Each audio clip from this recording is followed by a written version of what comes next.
In this simple video tutorial, I'm going to share with you how you can connect Pubg Mobile to your YouTube channel. You can simply link your Pubg Mobile account to your YouTube channel in just few simple steps. To do this, simply open up your YouTube. On your profile page, tap on the settings icon on your upper right corner of the screen. Then you will have to select on the option of Connected Apps. Select Pubg Mobile. Tap on Connect. You will be redeemed directly to the official website of Pubg Mobile. On the option of Server, make sure to select Global Server. Then you will have to log into your Pubg account. When logged in, your Pubg account link will get added to your YouTube channel successfully. An automated link will get added in the section of About Your Channel on YouTube. That's how easy it is to connect your Pubg Mobile account to your YouTube channel.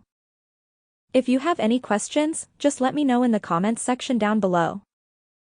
Please don't forget to leave a like, share and subscribe for more video tutorials like this one.